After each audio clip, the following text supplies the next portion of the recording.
Okay, two things. One, yes, I've had a haircut. And two, because apparently I'm going with each of these ranking videos doing a costume for each Doctor, I have had to do sort of the Meta Crisis Doctor because I don't have, like, a suit for the 10th Doctor. So I've had to go for sort of the Meta Crisis look from Journey's End as best I can. I'm not made of money, alright? Shut up!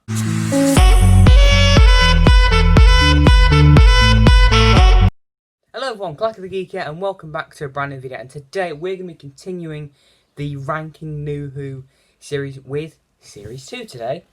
Now the day I'm recording this, 14 years ago on this day, was the first broadcast of Doomsday, the series finale. And so this is sort of like looking 14 years later. What do I think?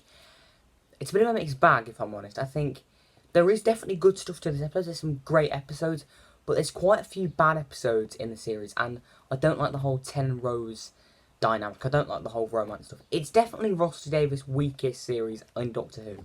But it's not terrible, but anyway, look, let's just get on with the ranking. Alonzi. Number 10, Fear Her. Listen, I get with Doctor Who, you need to suspend your disbelief to a point, but not to the point where kids' drawings as the baddie should be considered the standard quality. It's just a really stupid, cringy, and just not engaging concept at all. Also, the child actor is probably the worst child actor in Doctor Who history. The setting of London 2012 and the Olympics doesn't add anything to the story at all, and you could swap it out for literally anything. But yeah, it's just a painful cringe fest every time, and it's something that should really just be on CB, because it is not what Doctor Who should be striving for at all. Number 9, New Earth. This story's less painful, but it's just boring to watch. I think 10 and Rose are really irritating when they're just possessed, and it's not a good first impression for this new series, considering it's the season opener. It feels like complete filler. Also, Cassandra's a really annoying villain and just doesn't need to return. And yeah, it is just boring every single time. But I'll give it this. This landscape shot is pretty cool. Number 8, The Idiot's Lantern.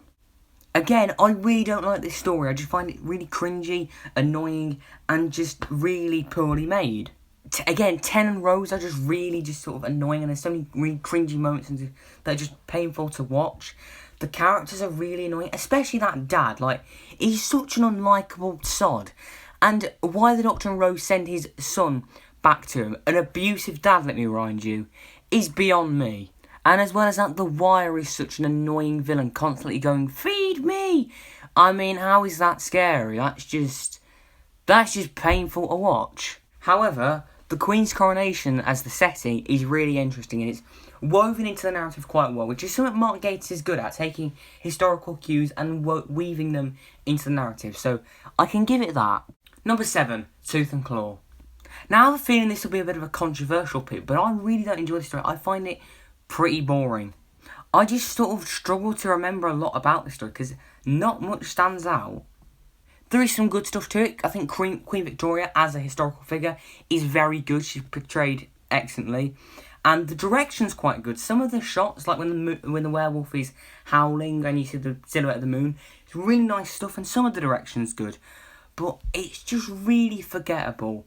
Like, I can't remember barely anything about it, so it's got to be low down on the list for me, at least. Number 6, Love and Monsters. Right, I've probably annoyed somebody with this list already, and look, Love and Monsters objectively is dreadful. Yes, the Absorbaloff's a terrible villain. Yes, there's far too many innuendos to count. Yes, it looks kinda naff. But it's entertaining to take the mick out of. I was watching this recently, and I was just laughing constantly, because it's just one which you can have fun with. But I genuinely do like the main characters that we have, especially Elton and sort of the Linda group, you know. I think it's really nice how they're sort of united over one common thing and they sort of become friends, and that's sort of how it reflects the Doctor Who community, and it's a really nice message. And with all the toxicity in the fandom at the minute, it's great to have an episode like this to remind us why we love Doctor Who and why we've connected with so many people because of it. But yeah, this is my ultimate guilty pleasure episode of Doctor Who, up there with like Time in the Rani and Meglos.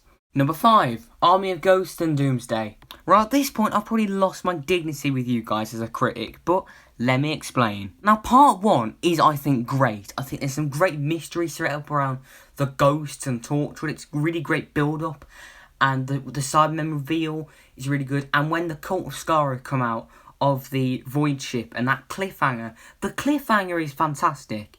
And the first sort of 10 minutes of Doomsday are actually decent, you know, setting up the big battle between the Daleks and the Cybermen.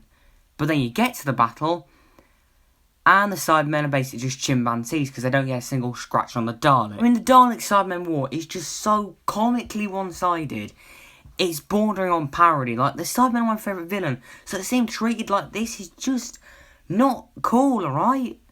And the whole Rose thing, like, her exit is far too drawn out, and it just takes forever. Like, I swear it takes about 15 minutes, and you don't need all that time on the beach. It's just way too drawn out. Doomsday really lets this story down. Number 4, Rise of the Cybermen and the Age of Steel. Now here we're starting to get into the stories that I actually really like. I think it's a great way of introducing the Cybermen for a new modern audience, and while I'm not too keen on this design, the writing really backs it up, so I can kind of overlook it in this story specifically.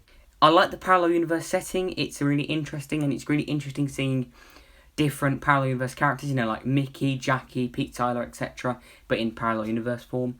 John Lumick's a great villain played by the wonderful Roger Lopak, who people know as Trigger from Only Fools and Horses. And overall, I think the Cybermen are really menacing, but still, they're able to capture that human aspect, which really works. Number 3, Skull Reunion. I just love this story, I really do. It's pure fan service from the classic series, and I love it. It's the episode which properly embraced the classic series for the first time in Doctor Who, well, in the new series at least, by, you know, bringing back Sarah Jane Smith, probably the most iconic classic companion, and K9 as well, which is just awesome, you know. I think the Crotain are a really creepy monster, and Anthony Headers, the Mr. Finch, the main Crotain, he's really sinister, and he really has some great scenes between him and the Doctor. I like the school setting, it's quite relatable, and this is Tennant's first great performance. He's not stuck in bed like in the Christmas Invasion, he's not possessed for half the story like in New Earth, and he's not completely forgettable like in Tooth and Claw. He's properly the lonely god that he is, and it's presented really well, and I just love this story. Number 2, The Impossible Planet and the Satan Pit. I love this story, man. It's such a classic, based on the Siege Star story. It properly feels like a classic Doctor Who story. In fairness, this is a bit of a slow burner to start off with, but when it gets going, man, it gets going, and it gets intense real quick. The Ood are a great monster, and then you've got some great characters, especially like with Toby, who gets possessed later on. You've got great world building on this space station. It feels really sort of claustrophobic and really bleak. My god, the beast in this episode is just intimidating. The devil himself, his voice, his size, his menace, oh, he's just so creepy in this. Number 1, The Girl in the Fireplace.